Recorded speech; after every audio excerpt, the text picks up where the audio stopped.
Well, with the clock ticking down before the Senate disappears for recess, crypto investors are on tenterhooks, waiting to see if clarity is actually going to pass. Now, among those that support this bill is Coinbase. The crypto exchange and wallet provider has poured significant resources into pro-crypto legislative efforts in recent years, especially in the last year. With clarity, let's bring in for a Fox Biz exclusive Coinbase Vice Chair VanGrack. Ryan, you're probably exhausted from talking so much about the Clarity Act, but look, we're pushing a year now.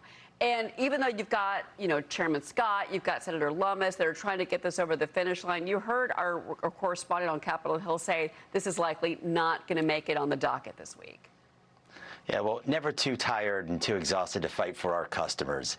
I heard what Darren had to say. I'll take issue with it in the sense that what we are observing is just D.C. in its normal habitat. Last-minute negotiations, last-minute compromises are the norm, not the exception when it comes to meaningful legislation. And you just have to listen to Senator Alsobrooks, a Democrat, who's acknowledging that there are still conversations going on to narrow the issues. There's still enthusiasm to get this across the finish line. And I think it's important and encouraging to realize that when you strip out the politics and focus on the policy, this ends up being an easy call because this would impose federal oversight over this industry for the first time, where none currently exists. And so whether you love crypto, whether you hate crypto, you should want it regulated, and this bill is the best vehicle to do just that. And we've heard that from CEO Brian Armstrong repeatedly, but then you also hear from Jamie Dimon at JP Chase, who has had many wars of words with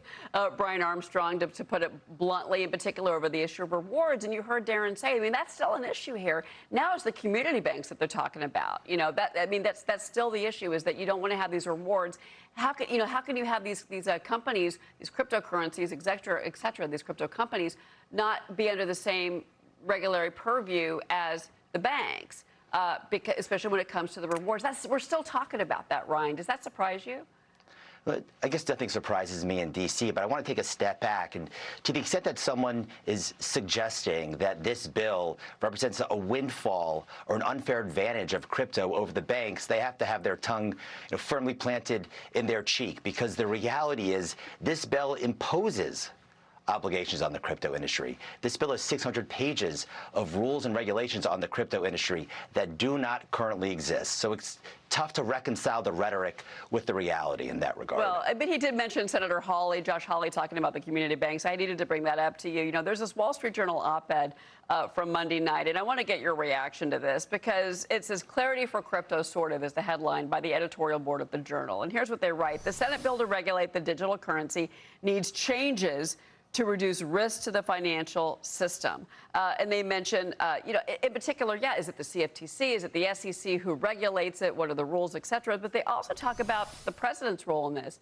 And you heard Darren say that basically the president and vice president have come around and said, look, okay, we will put guardrails in place, because you have the most pro-crypto administration that we've ever had. President Trump, his sons, who are not in the administration, but they have business dealings in crypto. We know that. What do you make of the fact that even the president and the vice president are saying, okay, we will make concessions to make sure that this legislation gets through? Because President Trump has made it clear. He wants clarity on his desk. He wants to sign it. Yeah. The way I would explain that Wall Street Journal op-ed is those who take the time to understand and read this legislation almost always come out in the other direction. You have law enforcement groups like the National Fraternal Order of Police supporting it. You have major financial institutions like BlackRock, Fidelity, Schwab, Goldman Sachs supporting this bill. And you have millions of crypto users with organizations like Stand With Crypto supporting this bill. You don't align those groups very easily, and that's because they've taken the time to dive deeply and understand what this bill provides. The alternative is what people seem to forget, including the Wall Street Journal, which is in the absence of this bill, you don't get heightened rules and regulations. You get no rules and regulations. So I think it's, again, very difficult to square where the Wall Street Journal is compared to what the bill actually does. Yeah, well, look, it's hard to believe that if you listen to Chairman Tim Scott, and I interviewed him last fall, and he was very, bullish that he was going to get clarity across the finish line last fall of 2025. Here we are, August of 2026. Does it surprise you that it's taken this long? And does Coinbase have I guess, a plan B? I mean, what does it mean for you if the Senate does not vote on clarity this week? What next? Well, I think it was a former president, Teddy Roosevelt, who said nothing in this world worth doing is, lacks, effort, difficulty, and hard work. It is not a surprise that meaningful bipartisan legislation would take time. It's not a surprise that you would require a lot of concerted groups to come together and stakeholders to come together to get this right, and we want to get this right. But I think it's important to underscore we have been fighting this fight not for a year, but for over a decade. The industry is actually fighting to get regulated, to have these rules in place, because we see the value of that clarity for our users and for innovators and for American leadership. And so none of this is a surprise, and I think these time pressures can actually help focus the minds and make sure that we end up in the right place, hopefully by Saturday. Yeah, no, I mean, look, the crypto revolution is here.